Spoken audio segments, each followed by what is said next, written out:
Selamat datang di podcast Inspirasi KPI, podcast yang selalu menginspirasi kita semua. Dengan saya Kevin Nizar, hari ini saya senang sekali bisa kedatangan tamu yang sangat spesial. Kalau anak UIN 1, siapa sih yang nggak kenal dengan narasumber kita kali ini? Masih sangat muda, cantik, pintar, berprestasi, dan tentunya sangat menginspirasi kita semua. Berbagai macam prestasi telah beliau torehkan, diantaranya Duta FEBI UIN 1 Tulungagung, Duta Santri UIN 1 Tulungagung, Duta Kampus UIN 1 Tulungagung, Duta Basnas Provinsi Jawa Timur, dan yang paling menginspirasi kita semua yaitu finalis Miss Hijab Jawa Timur. Wow, beri tepuk tangan yang meriah Kak Ferananda Wahyu. Terima kasih Kak sudah datang di acara podcast Inspirasi. Gimana kabarnya Kak? Alhamdulillah sehat. Ngomong-ngomong tadi yang saya sebutkan benar ya? Apa ada yang kurang? Sudah cukup aja sih Kak. Mungkin bisa cerita pengalaman Kak Vera ini dalam mengikuti berbagai macam lomba, mulai dari awal sampai gimana cara-caranya. Mungkin bisa cerita Kak. Oke, baik. Jadi dulu itu sebenarnya Vera itu passionnya itu bukan dalam bidang pageant gitu ya Kak, karena Vera nggak suka dalam bidang pageant kayak ikut duta-duta seperti itu. Dulu dari SMP itu Vera aktif dalam kegiatan organisasi, baik itu di dalam sekolahan maupun di desa gitu. Karena kan Vera juga berasal dari desa, ikut OSIS, kemudian juga ikut IPPNU dan sebagainya. Kemudian seiring berjalannya waktu, Vera merasa bahwasanya Vera harus keluar dari zona nyamannya Vera dalam berorganisasi gitu, karena Vera merasa kalau misalkan Vera hanya nyaman di sini aja tuh kayak kurang gitu loh Kak pengalamannya. Jadi Vera memberanikan diri untuk keluar dari zona nyaman tersebut. Akhirnya pada waktu itu Vera memberanikan diri untuk mengikuti salah satu ajang pemilihan di Jawa Timur. Dan pada waktu itu yang pertama kali Vera ikuti adalah pemilihan Miss Hijab Jawa Timur. Bener-bener di situ kayak Vera itu mulai dari nol banget gitu, karena nggak ada pengalaman sama sekali, kemudian juga nggak ada bekal sama sekali, dan Vera memberanikan diri untuk mencobalah daftar di Miss Hijab Jawa Timur gitu. Terus akhirnya seiring berjalannya waktu juga, mungkin karena Vera lebih menemukan jati dirinya ya kayak setelah ikut Miss Hijab ini, akhirnya Vera cobalah ikut ajang-ajang pemilihan duta yang lain, dan alhamdulillah mungkin juga ini jalan dari Allah gitu ya kayak akhirnya Vera dikasih kesempatan untuk menjuarai beberapa perlombaan juga seperti itu. Dari prestasi-prestasi tersebut, Duta FEBI, Duta Kampus, sampai Miss Hijab, itu yang paling menarik menurut Kak Vera apa? Kalau menurut saya pribadi sih semuanya menarik ya Kak ya, tapi karena mungkin di sini yang paling berkesan itu adalah pemilihan Miss Hijab Jawa Timur. Karena ini adalah salah satu ajang yang Vera ikuti gitu. Jadi Vera merasa kalau ini tuh adalah ajang pemilihan yang paling berkesan ya. Karena awal mula Vera berproses dalam dunia pageant itu adalah di Miss Hijab Jawa Timur ini, dan benar-benar ketika Vera mengikuti Miss Hijab Jawa Timur itu jatuh bangunnya itu banyak sekali, sangat luar biasa banget. Kayak Vera harus bolak-balik ke Blitar, Surabaya, Tulungagung, Surabaya, dan pada waktu itu kebetulan ketika Vera mengikuti Miss Hijab itu Vera juga mendaftar sebagai Duta FEBI. Jadi kayak ada hal yang memang berbeda gitu. Yang satu mikir ini, yang satu mikir itu, dan itu selama 2 bulan gitu Kak. Vera ngejalanin pemilihan dari Miss Hijab, kemudian balik ke Duta FEBI. Duta FEBI selesai, Vera balik ke Miss Hijab lagi seperti itu. Di umur berapa itu Kak? Waktu itu Vera masih umur 19 tahun kalau nggak salah ya Kak. Kalau nggak 20 tahun deh. Kayak tahun kemarin, ya 20 tahun. Yang memotivasi Kak Vera apa Kak? Kok bisa ikut-ikut ini, ikut itu, dan juara gitu? Ya, yang memotivasi Vera terutamanya mungkin ada 2 faktor ya, kayak dari faktor internal dari Vera sendiri, kemudian juga ada dari faktor eksternal dari orang-orang terdekatnya Vera. Mungkin kalau dari faktor internalnya itu Vera merasa bahwasanya aku butuh sesuatu yang memang belum pernah aku coba gitu, dan aku butuh untuk mengeksplor diriku, aku butuh untuk dunia luar itu seperti apa sih gitu. Karena kan seperti yang aku katakan tadi bahwasanya Vera memang passionnya itu di organisasi gitu, basicnya itu di organisasi. Tapi di sini Kak Vera merasa kayak kalau misalkan Vera hanya di organisasi itu pengalaman lu ya cukup sebatas itu aja gitu kan karena kebanyakan di organisasi itu cuma gitu-gitu aja ya Kak ya.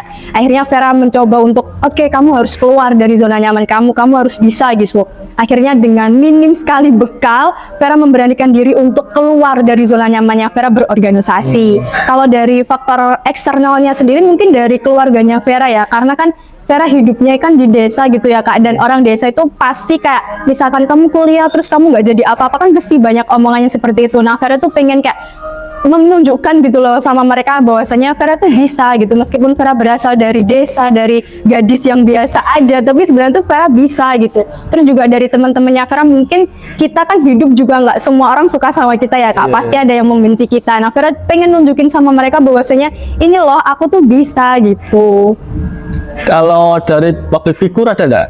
Kalau dari public figure sih mungkin nggak ada sih, tapi ibu yang memotivasi Vera untuk bisa sampai di titik ini tuh ibunya Vera sih.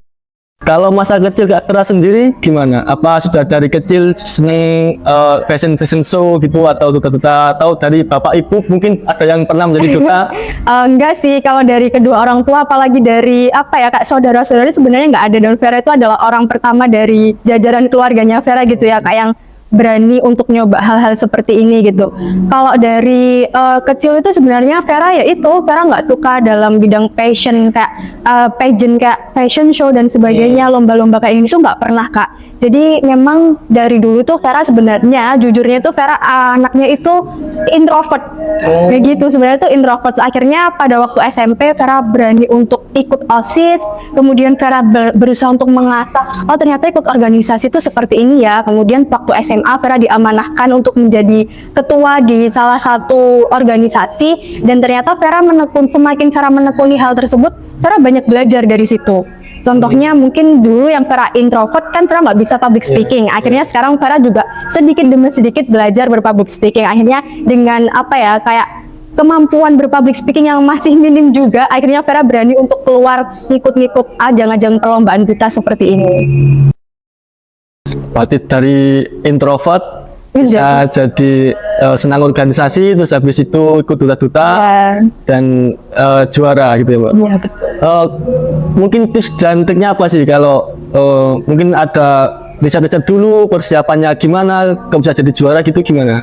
Sebenarnya kalau tips and trick dari Vera sendiri tuh buat teman-teman, mungkin di sana tuh banyak ya kayak teman-teman yang aku pengen dicoba ini tapi aku takut nggak punya bekal, aku juga pengen nyoba ini tapi nanti dulu deh. Mungkin kan kebanyakan orang kayak gitu ya. Mungkin yang harus diubah itu mindsetnya mereka, bahwasanya mereka itu sebenarnya bisa gitu loh.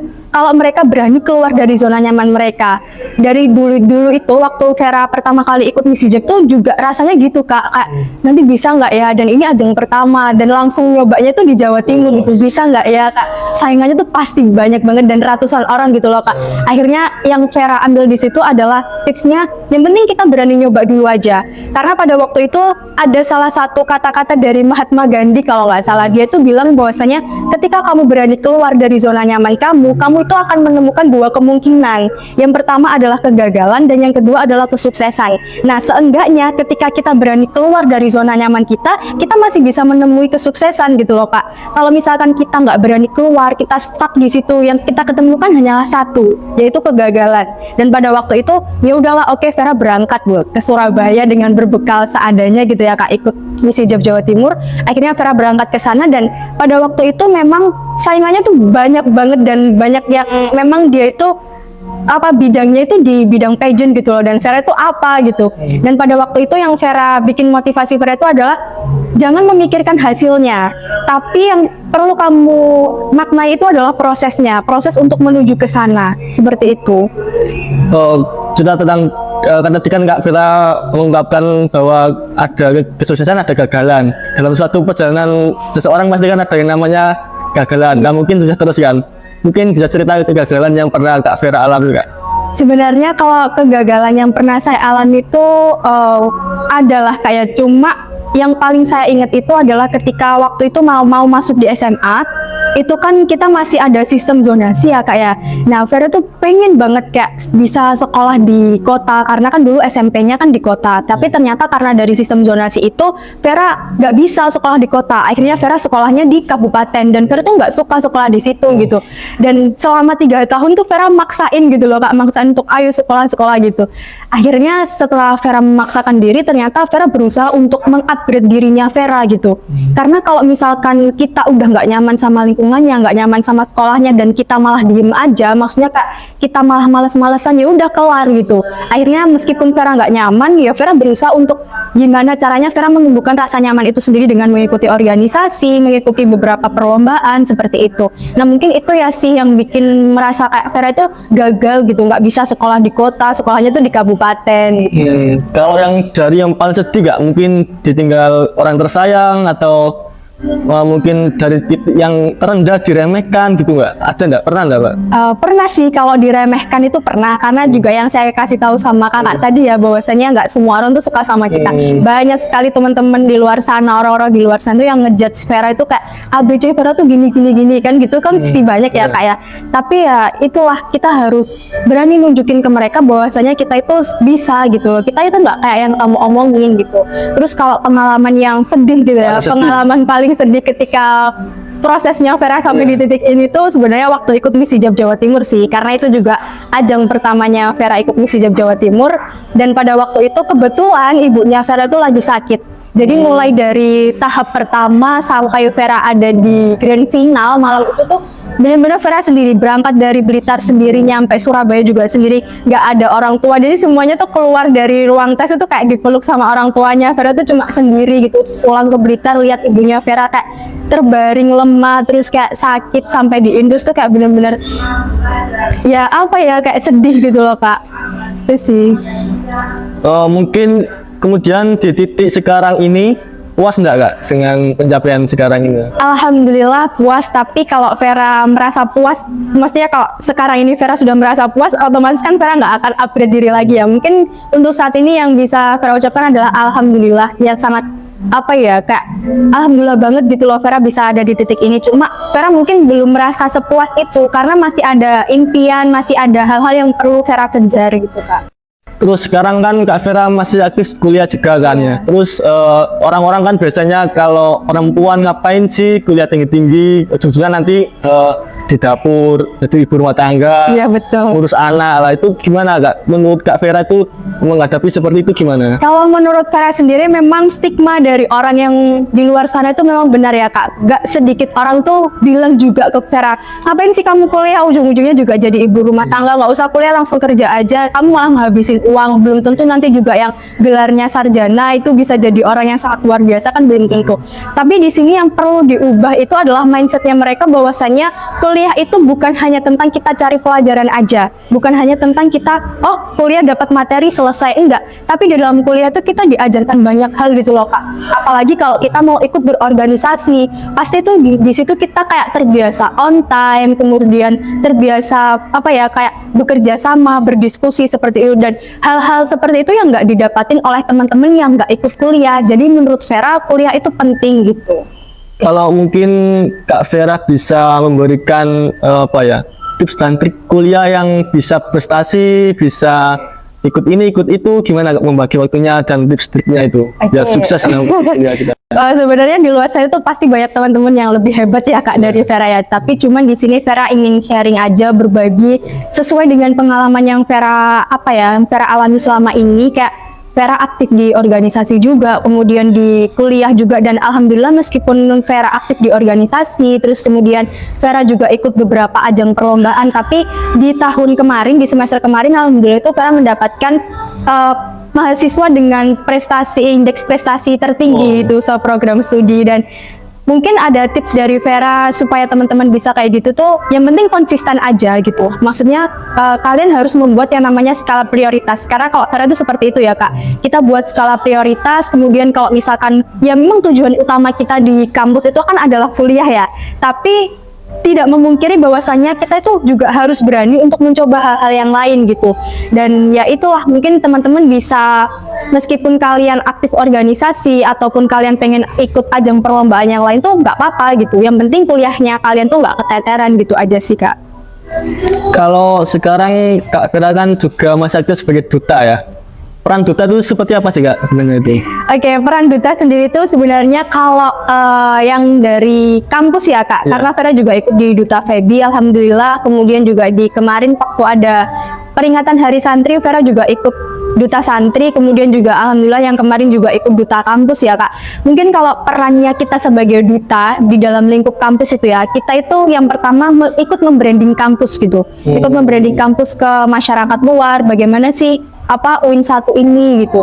Kita ikut memperkenalkan program-program yang ada di UIN 1, dan tak hanya itu juga, kita sebagai duta juga punya tugas ataupun kewajiban untuk ngajak teman-teman kita, terus kemudian juga memberikan wadah kepada mereka untuk mengembangkan skill yang mereka punya. Tapi kalau itu beda lagi ceritanya sama yang di Sijab Jawa Timur maupun Duta Basnas Jawa Timur. Kalau yang tingkat di Jawa Timur itu mungkin kita cakupannya itu lebih luas ya Kak, nggak hanya yang ada di kampus aja, tapi juga yang se-Jawa Timur gitu maksud saya. Jadi kalau di Duta Basnas itu sendiri, kita itu punya tugas untuk memperkenalkan kepada masyarakat luar tentang bagaimana cara berzakat, infak, dan sedekah melalui platform-platform yang sudah disediakan oleh Basnas Jawa Timur itu sendiri gitu. Mungkin ini Kak, sekarang kan eranya sosial media gitu, terus kita sedikit-sedikit lihat story orang jalan-jalan, healing, terus ngopi loh. Kok enak hidupnya, hidupku kok nggak segampang itu gitu. Itu gimana sih Kak cara kita biar bersosial media dengan baik dan tidak membuat iri gitu loh, dan terus maju berkembang gitu. Oke, kalau menurut Vera itu memang benar sekali ya Kak, bahwasanya saat ini tuh kita hidup di era 5.0 ya, 5.0, di mana kecanggihan teknologi itu semakin luar biasa banget. Dan mungkin ketika kita ngelihat story-nya orang tuh, ya saya pernah merasa kayak, wah ini orang kok enak banget ya jalan-jalan, sedangkan Vera Kak cuma kuliah aja, cuma gini aja, nggak bisa jalan-jalan, cuma banyak kegiatan organisasi yang memotong waktu Vera untuk jalan-jalan gitu. Kalau menurut Vera ya tekunin aja, kayak maksudnya dibawa enjoy aja, bahwasannya kita itu ikut organisasi, ikut ini itu sebenarnya itu juga salah satu bagian dari, kalau misalkan kita bisa enjoy menjalaninya, kita bisa seneng menjalaninya, itu pasti nggak akan ngerasa berat gitu loh Kak. Jadi kalau misalkan buat teman-teman di luar sana yang ngerasa Kak, oh dia enak bisa jalan-jalan gini, gue aja kayak kuliah aja terus kemudian berorganisasi capek dan sebagainya, udah tekunin aja, kayak dibawa enjoy aja, dibawa santai aja, pasti kalian kalau misalkan jalannya santai tuh kayak nggak akan ngerasa capek gitu. Dan mungkin kalau bijak dalam bersosial media ya Kak, jadi nggak semuanya itu bisa kita umbar di sosial media, apalagi kita hidup di era 5.0 di mana ketika kita ngepost konten gitu misalkan, itu kan bisa langsung viral ya Kak ya. Nah makanya nggak semuanya itu bisa kita keluarkan di sosial media, jadi kita benar-benar harus berhati-hati, kita harus bisa menyaring apa nih yang bisa aku posting dan apa yang harus aku simpan sendiri, seperti itu. Ngomong-ngomong Kak Vera ini ternyata juga ikut Genpi juga ya, beasiswa generasi Bank Indonesia ya. Betul. Mungkin boleh spill dikit-dikit enggak, itu gimana sih? Banyak juga enggak apa sih. Oke, kalau dari Genpi itu sendiri sebenarnya adalah beasiswa yang dikeluarkan oleh Bank Indonesia ya Kak. Dan mungkin untuk tahun ini tuh waktu Vera masuk sama tahun yang kemarin itu cuma dikhususkan buat mahasiswa FEBI aja. Tapi sedikit sepilan bahwasanya nanti di tahun depan, di periode selanjutnya itu pendaftaran Genpi itu dibuka untuk seluruh mahasiswa di UIN 1 Tulungagung. Jadi mungkin dari fakultas-fakultas lain, teman-teman dari FUAD, Ektikasi dan sebagainya tuh bisa ikut gitu. Kalau memang yang kemarin itu memang diprioritaskan dari anak FEBI aja gitu. Terus di Genpi sendiri tuh ngapain sih kita dapat beasiswa ya kan? Dapat beasiswa 1 tahun itu 2 kali, karena dapatnya itu 1 semester 1 kali. Jadi kalau 1 tahun kita 2 semester, berarti kita dapatnya 2 kali. Terus di Genpi sendiri itu sebenarnya dia bukan hanya sebatas kita dapat beasiswa terus udah gitu ya Kak, tapi di situ kita kayak diajarkan banyak hal gitu loh. Dan apalagi waktu Vera masuk di Genpi itu benar-benar Vera mengalami culture shock gitu, karena Vera itu orangnya kan suka telat gitu ya Kak, suka molor. Tapi di Genpi itu benar-benar kamu telat 1 menit aja itu tuh udah dimasukin dalam daftar kayak pelanggaran gitu loh Kak. Jadi ada untungnya gitu Vera ikut Genpi itu, ternyata oh gini ya, Vera jadi on time, jadi orang yang lebih baik lagi. Terus juga di Genpi itu kita juga berorganisasi, kita juga bikin proker-proker yang, apalagi prokernya Genpi itu bukan proker yang ada di dalam kampus, tapi Genpi itu langsung terjun ke masyarakat gitu Kak. Misalkan salah satu proker yaitu Cinta Bangga Paham Rupiah. Jadi kita ngajarin ke para masyarakat, ke para anak SD, anak SD, SMP, SMA gitu Kak. Kita harus CBPR gitu, Cinta Bangga Paham Rupiah gitu. Boleh spill enggak Kak, berapa itu dapatnya itu?